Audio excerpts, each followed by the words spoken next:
Inzego z'umutekano muri Repubulika ya Demokarasi ya Kongo ziraburira abaturage bo mu burasirazuba bw'iki gihugu kuba maso ngo uko inyeshyamba za ADF zishobora kugaba ibitero bidasanzwe kandi bitunguranye muri iki gihe. Uyu muburo bawunyuje mu itangazo rigenewe abanyamakuru ryasohotse mu ntangiriro z'iki cyumweru. Ni itangazo ryashyizweho umukono n'igisirikare cya Uganda UPDF ku bufatanye n'icya Repubulika ya Demokarasi ya Kongo FARDC.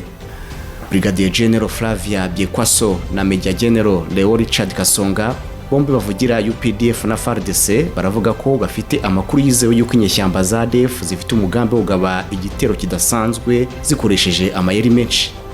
Abavugizi b'ingabo za Uganda na Kongo bavuze ko inzego zabo zishinzwe ubutasi zamaze gutahura ko inyeshyamba za ADF zirimo gucura umugambi wo kwiyoberanya zikagaba ibitero mu baturage ndetse zikabagirira nabi. Twamaze kumenya ko abarwanyi ba ADF bari gucura umugambi wo gukoresha amayeri yo kwambara imyenda ya gisirikare imeze nk'iyacu twebwe ingabo za Uganda na Repubulika ya Demokarasi ya Kongo, bakajya kugirira nabi abaturage b'abasivili.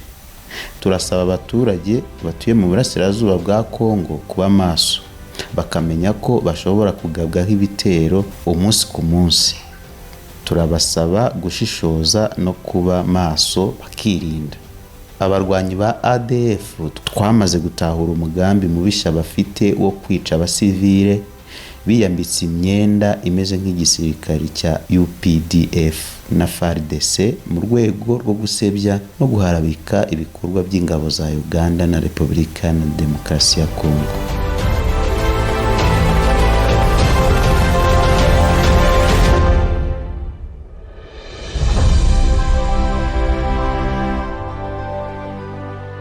Ingabo za Uganda ndetse n'iza Kongo zikaba zikomeje kwivuga ibigwi ko zimaze gushegesha ibirindiro by'inyeshyamba za ADF.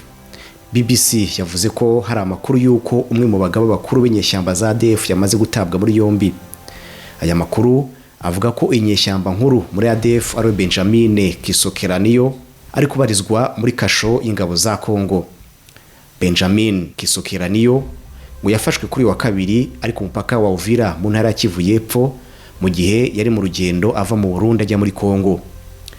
Igisirikare cya Uganda kivuga ko uyu Kisekeraniyo ari umukuru w'ishami ry'iyomoye kuri ADF rikaba rikorana n'uwashinze uyu mutwe w'inyeshyamba Jamil Mukuru ubufungiye muri Uganda.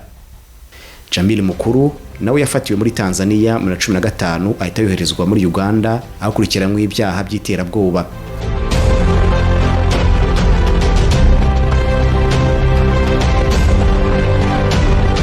Radio Okapi yatangaje ko kuri wa gatatu tariki ya 12 z'uku kwezi kwa mbere ingabo za FARDC zafashe bugwate abarwanyi ba ADF bagera kuri 7 nyuma y'ibitero bikomeye bagabye ku birindiro by'inyeshyamba za ADF.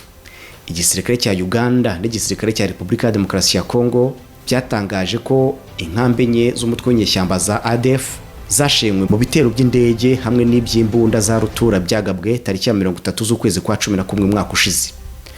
Icyo gihe urubuga rwa BBC rwanditse ko intagondwa 34 zo mutwe wa ADF zafashwe, naho abanyekongo 31 bari bafunzwe n'uwo mutwe bararekurwa. Ntacyo umutwe wa ADF wari watangaza ku mugaragaro kuri ibivugwa n'ingabo za Uganda ndetse n'iza Repubulika ya Demokarasi ya Kongo.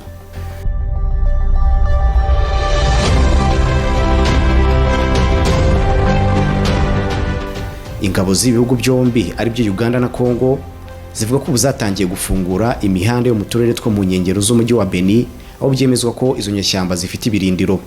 Ibikorwa bya gisirikare byo ku butaka byigeze guhagarikwa mu bihe byashize kubera imihanda itari nyabagendwa yo mu byaro byo mu burasirazuba bwa Kongo.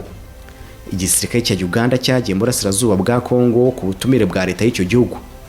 Hari muri gahunda yo guhashya inyeshyamba za ADF zivugwaho gukora n'umutwe w'ita leta ya Kisilamu Islamic State nyuma y'urukurikirane rw'ibitero by'ibisasu i Kampala muri Uganda no hafi yayo mu byumweru bishize. Uganda yegeka ibitero ku ntagondwa za ADF. Polisi ya Uganda yavuze ko zashyizweho n'amatsinda yihishe mu gihugu kandi zirimo gushakisha aho uwo mutwe uherereye. Umutwe wa IS wigambye bitatu muri ibyo bitero birimo n'ibisasu 2 byatewe hagati mu murwa mukuru Kampala tariki ya 16 z'ukwezi kwa 11 mu mwaka ushize.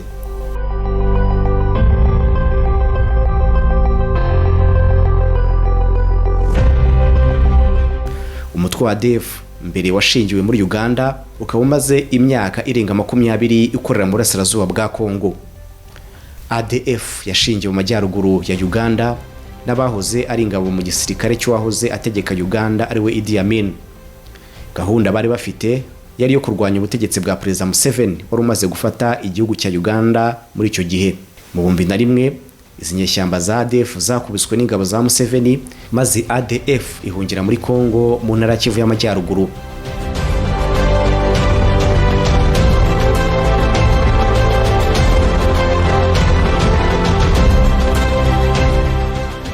Nyuma y'igihe kirekire ADF yamaze idakora ibikorwa byayo, ariko mu 2014 yongeye kuzura umutwe igaba ibitero bikurikiranye bya hato na hato ku baturage b'abasivili b'Abanyekongo.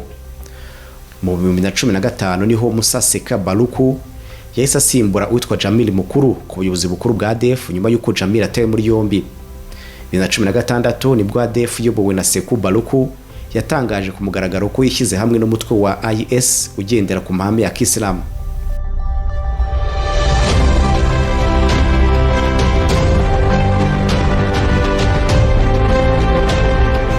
Mu 2019 nibwo IS yasohoye itangazo rivuga ko yafunguye ishami ryayo muri Afurika yo hagati, bikaba bivuga ko ikora muri burasirazuba bwa Kongo no muri Mozambique. Naho ibyerekeranye ko IS ifatanyije na ADF ntabwo biremezwa neza kuko IS itaragira ikivuga mu buryo bwihariye. Cyakora IS ivuga ko ibyo ADF ivuga ari ukwivugira gusa ngo kuko bikubiye muri propaganda yayo.